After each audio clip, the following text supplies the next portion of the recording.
दिल्ली में एक जगह है जिसे कहते हैं तीन मूर्ति, सुना होगा आपने। विजनरी प्रधानमंत्री वहीं रहते थे, क्योंकि वहीं से आखिरी अंग्रेज, और उस इस अंदाज में बनी हुई है तीन मूर्ति, कभी जाके देखें कि वहां से राष्ट्रपति भवन नजर आता है सीधा। उस तीन मूर्ति पे तीन मूर्तियां लगी हुई हैं, उसमें तीन अलग अलग जो कैवलरीज थी हमारी, उनकी मूर्तियां लगी हैं। जो भी जाता है, तीन मूर्ति गए थे, तीन मूर्ति देखी थी, किसी को आज तक पता नहीं है तीन मूर्ति है क्या।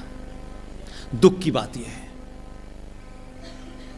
हमसे पहले, हमारे यहां कुछ होने से पहले, इजराइल का एक शहर है हाफिया, वो ऑटोनोम एम्पायर के अंदर था, उनके कब्जे में था। भारत की ये तीन कैवलरीज वहां गई उस दौर में, और उस शहर को आजाद कराया। और फिर इजराइल बना, आप सबको पता है। उस हाफिया शहर की म्युनिसिपैलिटी ने एक प्रस्ताव पारित किया और यह कहा कि ये तीनों सेनाओं के अंग थे जो भारत की हैं तीनों, इन तीनों के शौर्य की कहानी हमारे स्कूल की किताबों में पढ़ाई जाएगी। इजराइल ने अपना काम बहुत पहले कर दिया था, लेकिन कुछ लोग हमारे यहां ये बात अपने देश में बताने से डरते थे कि कहीं शांति प्रिय धर्म के लोग भड़क ना जाएं।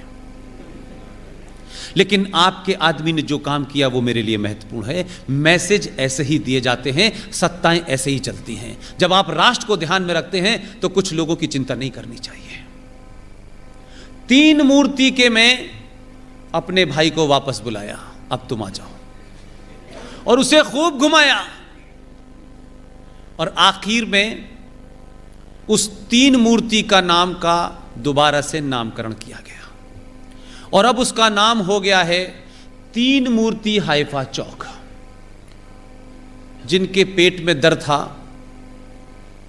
जो उसके जाने पे सवाल उठा रहे थे कि वहां जा रहे हो तो फलस्तीन भी जाना, हमारा भी ख्याल कर लेना। उसने कहा फलस्तीन जाऊं ना जाऊं बात अलग है, पहले वहीं जाऊंगा जहां मेरा काम है। तो जब आपने हाइफा चौक रखा तो सारे बच्चे दिल्ली के तीन मूर्ति चौक में जाके पढ़ते हैं, और फिर उनको पता चलता है इजराइल क्या है और हमारे संबंध क्या हैं, और इजराइल कौन है और किन गुजरातियों ने उनको सबसे पहले अपने यहाँ शरण दी थी। वो पूरी कहानी पता चलती है, और फिर जब वो पता करते हैं तो उनको ये भी पता चलता है कि सन 71 का युद्ध, जिसमें दो लोग थे, पूरा देश जानता है वो हीरो कौन थे। एक का नाम था जनरल जैकब और दूसरे का नाम था सैम मानेकशॉ। एक यहूदी था और एक पारसी था। इस देश ने उनका धर्म नहीं पूछा, मजहब नहीं पूछा, इस देश ने उनको सर पे बिठाया, सर्वोच्च सम्मानों से नवाजा। लेकिन इस देश में एक माइनॉरिटी है, 35 करोड़ बताते हैं, उनको डर लगता है। 2.5% सिखों को डर नहीं लगा, 50,000 पारसियों को डर नहीं लगा, यहूदियों को डर नहीं लगा, और उन्हें किसी काम से इस देश ने नहीं रोका। लेकिन 35 करोड़ लोगों को, एक साहब को 2015 में डर लगा था, वो बीबी के साथ जाना चाहते थे, गए नहीं। फिर एक साहब को अभी डर लगा है। मैं कहता हूं अगर ये डर लग रहा है तो ये डर अच्छा है।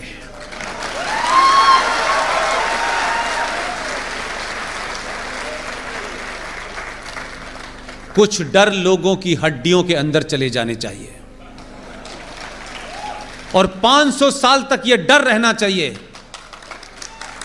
कि अगर इस देश की सनातन संस्कृति के साथ जो भी कुछ तुमने किया है, इस देश के हजारों मंदिरों को तुमने तोड़ा है, तुम मंदिर तोड़ने वालों के साथ खड़े हो, भारत के साथ नहीं खड़े हो।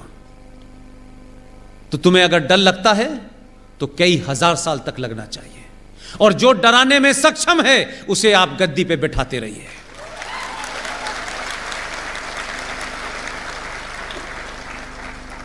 लिहाजा 5 अगस्त और 6 अगस्त को भारत के नागरिक अगर इस बात से खुश हैं कि देश में सब कुछ ठीक हो गया है। असली चुनौती आपकी 6 अगस्त के बाद शुरू हुई है। जिन्होंने 1000 साल में नहीं सोचा था कि हमारी बनी बनाई पिछले 1000 साल का डर और सत्ता चली जाएगी, वो पूरी ताकत के साथ इस देश में पलटवार करेंगे, उसकी तैयारी जारी है। इस देश को गृह युद्ध की तरफ ढकेलने की तैयारी है।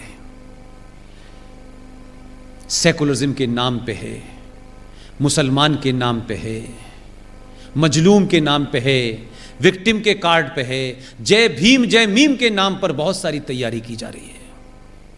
आपको ज्यादा अलर्ट रहना है।